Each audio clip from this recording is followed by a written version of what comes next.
در کیلومتر 138 راه دوشنبه خوجند در قلمرو ناحیه عینی نقطه فروش سوزشواری همراه با یک ماشین بارکش به کام آتش رفت. حادثه نیمه اول روز 1 ایول در نزدیکی دهه خوشیکت ناحیه عینی رخ داده است.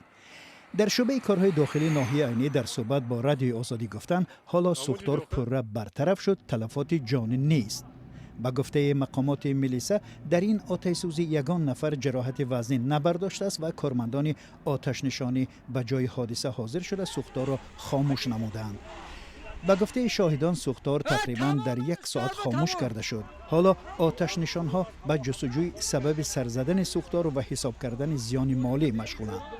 در چند پارچه نواری که کاربران رادیو آزادی ارسال کرده‌اند دیده می شود که قسمی از نقطه فروش سوزشواری و ماشین بارکشان به کام آتش رفته است.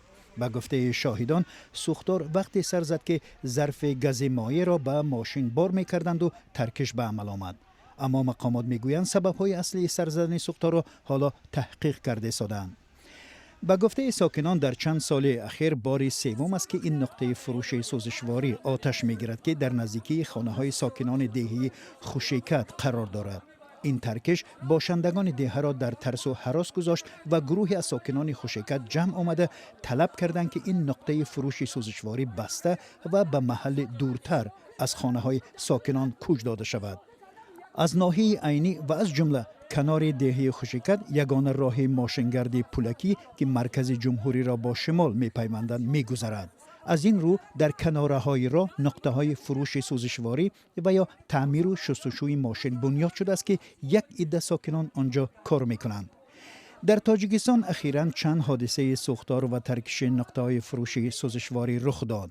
بر اثر ترکشی که روز 1 می امسال در نقطه فروش سوزشواری در دوشنبه رخ داد، چند نفر زخمی شده. الکسی ریازانسوی 21 ساله کارمند این فروشگاه در بیمارستان درگذشت. مقامات خبر دادند که نسبت به صاحب 33 ساله نقطه فروش سوزشواری پرونده جنایی گشادند. ترکش یک ماشین حامل گاز در ناحیه باختر در سال 2016 هم رسانه‌ای شد که سبب مرگ 1 نفر و زخمی شدن 21 تن دیگر گردید. مقامات بارها گفتند که باید تمام نقطه‌های فروش سوزشواری در جایهای دورتر از محل‌های اهالی نشین بنیاد شوند. آگاهان امور میگویند پیشنهاد کوچ دادن نقطه‌های فروش سوزشواری با سر زدن هر یک حالت سوختار یا ترکشی به میان می‌آید، ولی بعداً به باد فراموشی سپرده می‌شود.